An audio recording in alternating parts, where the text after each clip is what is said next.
जी हाँ दोस्तों, drama serial इश्क तुमसे हुआ की अगली किस्त में आप देखेंगे कि अहमर की मां जब घर वापस आएगी तो उसे मुलाजमा से पता चलेगा कि गुल घर छोड़कर चली गई है।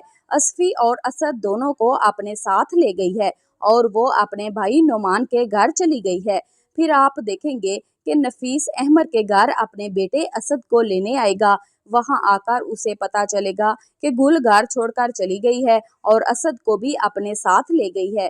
फिर अहमर की मां अहमर के अब्बा से कहेगी कि पहले गुल ने ये सब कुछ नफीस के साथ किया था और अब ये सब कुछ अहमर के साथ कर रही है।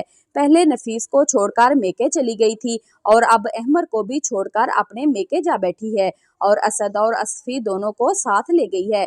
फिर आप देखेंगे कि सुरैया नुमान को बताएगी कि जब मैं नाश्ता बना रही थी तो मुझे नफीस भाई की कॉल आई थी और वो असद को लेने गुल के ससुराल गए थे और वहां जाकर उन्हें पता चला कि गुल घर छोड़कर चली गई है और असद को भी अपने साथ ले गई है।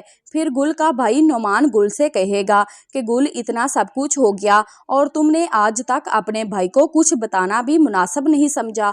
तुम्हारा भाई हमेशा तुम्हारे साथ है, तुम्हारा भाई तुम्हें कभी अकेला नहीं छोड़ेगा, तुम परेशान मत हो, मैं सब कुछ संभाल लूंगा। फिर आप देखेंगे कि अहमर गुल को मनाने के लिए आएगा और गुल से कहेगा कि गुल घर वापस चलो।